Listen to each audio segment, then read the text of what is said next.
So it's been a little while since we've done one of these live videos.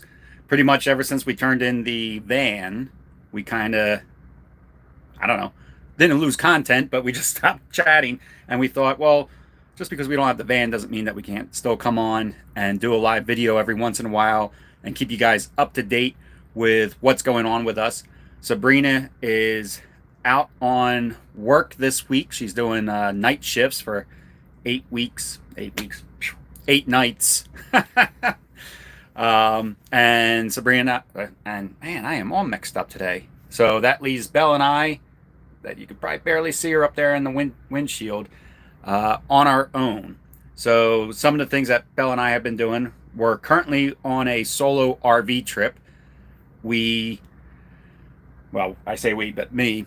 I did some video content for Winnebago on Friday. I actually got to go out and test drive a new Adventurer from Winnebago. It's a Class A gas motorhome. Winnebago is starting to put in all of their Class A gas motorhomes something called a driver confidence package, which is going to be a series of systems to help make you feel more comfortable, more confident while driving a Class A gas motor coach. Things like adaptive cruise, lane assist, hill start assist, traction control, electronic stability control, auto dimming, high beams, things like that. And I really enjoyed it. And it was also my first time ever driving the V8, the new V8 engine that Ford is now putting in the F53 chassis. So that was a lot of fun. That's going to be an edited video. That'll come out a little later.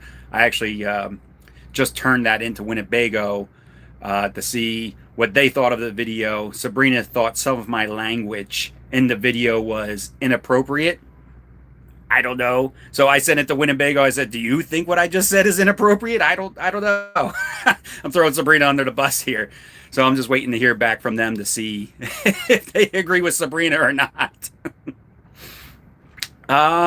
So Shakar, it's a funny thing. I don't think it'll reduce insurance rates because Winnebago is not marketing them as safety features. I'm not really sure why. I did ask John Millis that. I said, because I said the same thing, not about the insurance, but I said, oh, these are a great set of safety features. And he said, well, Winnebago doesn't want to use the term safety features. We're using the term confidence package, not a safety package. And I'm not 100% sure why that is. I mean, everything I just mentioned to me makes it a safer riding vehicle. So yeah, it's a good point, and I'm not really sure on the verbiage on that. What makes something a safety item and what doesn't? To me, they seem like safety items. So yeah, I agree. Belle and I are actually on the road right now. We're driving to Truma. We'll get to Truma tonight, I think, or early tomorrow morning. We have an appointment with them tomorrow afternoon. I had mentioned to you guys before that our water heater has like a leak. And it's kind of funny. It's a funny story. I'll tell you real quick. We were at a gas station and a teenager knocks on our window here on my driver's side. Once I pull up the fuel stop, I open the window. He's like, "Hey, you're leaking water." And I was like, "Oh, it's probably okay. I probably just overfilled the tank a little bit. We're off level. You know, it's fine. It's fine." Belle's barking. Sabrina's trying to tell me something, and I don't know. Maybe I was rude to the kid. I don't know. Sabrina said I was kind of rude, but it was just a lot going on all at one time. And I step outside of the door of the RV, and it looks like Niagara Falls coming out of our side of our RV where our water heater is. And I yell over to the kid. I was like, "You're right. This is a serious problem. This isn't what I was expecting to see." Sabrina has some footage of that, and I'll maybe I can add that or put that somewhere for you to see. So I quickly shut off our water pump, and it stopped the water from spraying, but it took a little while to drain everything out of the side. Luckily, where our water, I don't know if Winnebago did this on purpose or not, but where our water heater is, it's like in its own little compartment, and nothing got wet, nothing got damaged except for everything that's in that little compartment, which is totally fine to get wet. So that was a plus. I did a quick Band-Aid on the back of the water heater, which just to stop it from leaking at the moment. We drove a little bit and it started leaking again. So my little Band-Aid didn't work, but it got us far enough that I could get to like a Home Depot or a hardware store. I can't remember which it was. I think it was a Home Depot. And I bought a clamp and I reclamped it, and that's stopped the leak. I would say it's down to a dribble.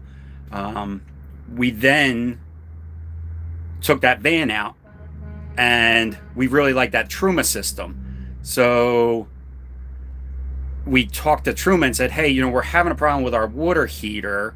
We're thinking either we're going to have to get it repaired or replaced. Is it possible to get a Truma system? If we were to replace it, we'd like to replace it with an upgrade. Is it possible? Do you guys put Truma systems in existing RVs? And if so, do you put them in Class A motorhomes? Because we typically only see them in vans and campers. I don't really see them too much, although I take that back. Forza, the Winnebago Forza does have a Truma system, and it's actually the system that they said they can put in ours. So it's called an AquaGo. So it'll be like an always hot system. So we got an appointment with them tomorrow. They're going to look over our coach. They sound pretty confident that they can put it in our RV. So it's going to be an upgraded water heater for us. We'll have continuous hot water. The thing never runs out of hot water. It's, I think, tankless. I'll find out more information about it. I should know more information about it. It must have some little tank or reservoir or something. It's impossible to me, anyway, that it can keep the water hot continuously without having some type of little reservoir or something. But apparently it fits in our existing spot. So we're really excited about the upgrade. One of the things that Sabrina and I always try to do is if something breaks in the RV or needs to be replaced in the RV, we look to see if there's an upgraded version of what we can replace. We actually just replaced our microwave. And a lot of you are going to say, well, that's not an upgrade because it's a high point and we had a Whirlpool before.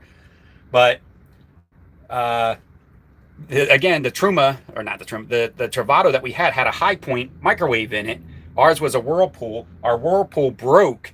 So we asked Winnebago if we could get a high point put into our Winnebago because we liked the one that was in the Travato so much. This high point microwave, the same, is so quiet compared to our Whirlpool. And I know if you just looked at them on the shelf and you said, well, I'm going to go with a Whirlpool over a high point, I would agree. But if our Whirlpool on a noise level of 1 to 10 was a 10, this high point's a 2. It is so whisper quiet, you barely even know that it's running. Oh, you know what? I could turn it on.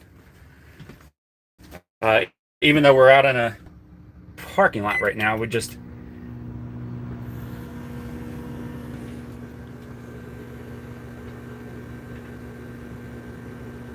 I don't even know if you guys can hear it. It is like whisper quiet compared to our old Whirlpool would like start sucking up air and make all kinds of noises. And it finally broke. It is the same wattage. So we were hoping that, this microwave being like 6 years newer would use less power. It's a monster. I mean, for it being in a small RV or even at home, I don't know if you can really tell, but it's a monster sized microwave. This is like residential sized microwave that Winnebago puts in these Vista LXs. So it is still a high wattage microwave. We're just running off our Battleborn batteries. In fact, we've been running off our Battleborn batteries since yesterday. Belle and I left and we've been on the road. We're actually at the world's largest truck stop. Is it the world's largest truck stop? We've stayed here before. This is an interesting place. If you've never been to it, it's probably worth the stop just to pop in there and check it all out. It's busy. It's like a little tiny shopping mall / truck stop, but they have what we like about it is that there is a side for trucks and there's a side for RVs.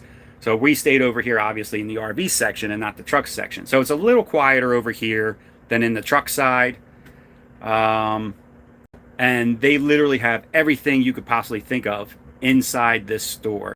Parts for RVs, parts for trucks, food. They got a 24-hour restaurant. I haven't tried the restaurant, but I went in there just to kind of take a look at it. I thought it looked pretty cool. They got a buffet in there. There's several little convenience stores, and there's a bunch of, oh, here, I forgot that the thing was even running. Convenience stores. There's also a bunch of like fast food little quick stops in there. Um, yeah, it's a cool little stop. It's a really cool little stop.